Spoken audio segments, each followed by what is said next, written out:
Imaginez retrouver l'origine de ce café uniquement en le goûtant. Dire qu'il vient d'Indonésie, du Brésil, du Guatemala, d'Éthiopie, pouvoir dire s'il a été plutôt surextrait ou sous-extrait. Eh bien tout ça va être possible grâce à nos sens, grâce à la compréhension de ce que l'on ressent. Je vais donc faire une série de vidéos dédiées à nos sens et cette vidéo, c'est le préambule. Je vais parler des 5 sens qui pour moi sont nécessaires, qui permettent d'obtenir un maximum d'informations, tant sur l'extraction du café que sur son origine. Comme d'habitude, je résume mes vidéos dans un fichier PDF que tu vas pouvoir retrouver dans la description. N'hésite pas à t'abonner, surtout que la chaîne elle est nouvelle. Moi, ça me fait plaisir et ça me motive à produire de plus en plus de contenu. Un sens est un ensemble physiologique formé de récepteurs sensoriels capables de capter des stimulus. Par exemple, l'odeur du café vert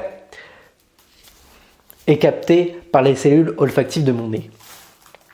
Ces stimulus sont ensuite transmis sous forme d'influx nerveux. C'est ce qu'on appelle la sensation. Enfin, le cortex cérébral va analyser cette sensation pour donner la perception.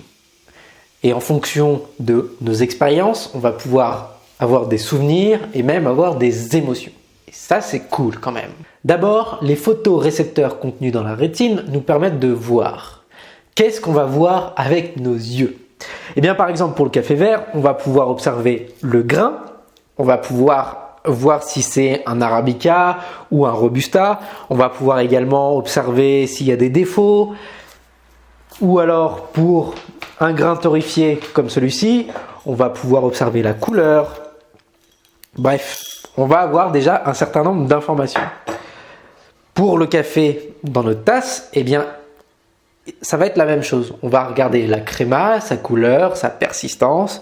On va regarder la couleur du café, si c'est plutôt foncé ou plutôt clair. J'en parlais au début de cette vidéo. Les chimiorécepteurs, donc les cellules olfactives de notre nez, vont capter l'odorat. Il y a 350 types de chimiorécepteurs. Et cette diversité fait qu'on a peut-être du mal à décrire ce que l'on ressent. Alors, comment les arômes, comment notre nez va nous aider à retrouver l'origine ou à parler du café ? Eh bien d'abord pour le café vert, et parce que oui, il y a des odeurs du café vert, eh bien là on va pouvoir sentir des arômes, tout comme un café torréfié, on va sentir des choses où c'est même plus flagrant sur le café moulu, où là les arômes volatiles se dégagent et nous prennent le nez. Lors de la dégustation, ça intervient à 2 moments. D'abord lorsqu'on sent le café, sans même l'avoir goûté, par exemple en touillant avec notre tasse, on va avoir des informations, et également lors de la rétro-olfaction. Alors qu'est-ce que la rétro-olfaction ? Eh bien c'est ça.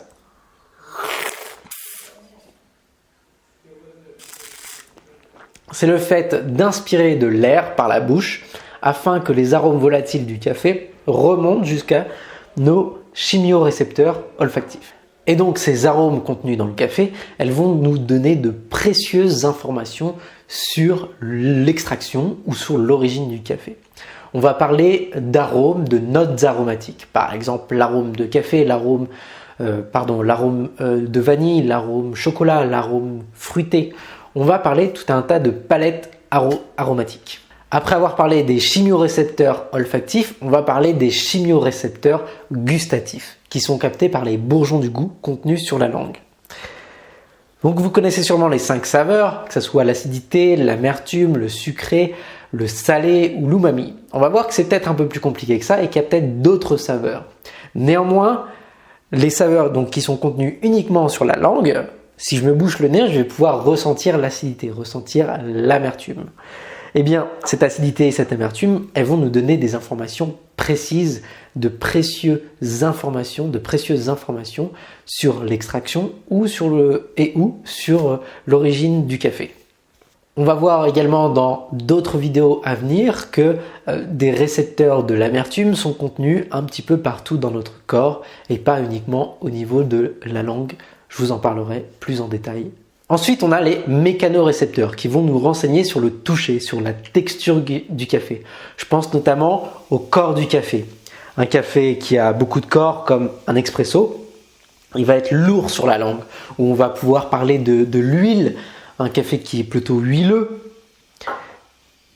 contrairement à un slow coffee, où là il y aura moins de corps. Et enfin, on a les thermorécepteurs qui vont nous indiquer la température du café. Alors ça ne va pas nous donner effectivement des indications précises sur l'origine, néanmoins c'est très important de le prendre en compte, puisque en fonction de la température de ce qu'on goûte, eh bien les arômes, la saveur, le goût qu'on va percevoir va être différent. Donc c'est important de prendre la température en compte. Pour pouvoir s'améliorer, il est important de bien comprendre ce que l'on ressent. Où est-ce qu'on le ressent? Si c'est les cellules olfactives du nez ou si c'est plutôt sur la langue. Par exemple, si tu te bouches le nez, eh bien tu vas ressentir uniquement les saveurs.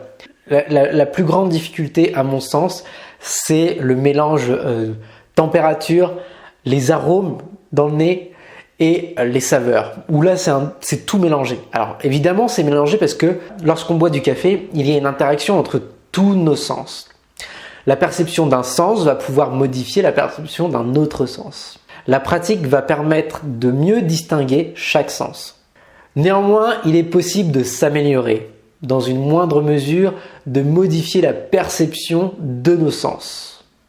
Pour ça, un seul mot d'ordre, la pratique. D'ailleurs, j'ai fait une vidéo sur les arômes où j'ai commencé à parler de mes méthodes d'apprentissage pour pouvoir distinguer les arômes, où je parle notamment du nez et du café.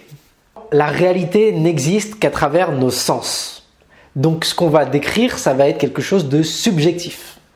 Néanmoins, il va être important d'essayer d'employer un vocabulaire commun pour pouvoir décrire ce que l'on ressent. J'ai encore beaucoup de choses à dire à propos des sens et des arômes, et ça va se passer dans d'autres vidéos suivantes.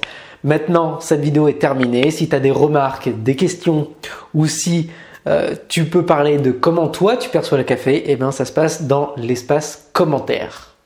Je te rappelle que cette vidéo est résumée dans un fichier PDF que tu vas pouvoir retrouver dans la description. À bientôt.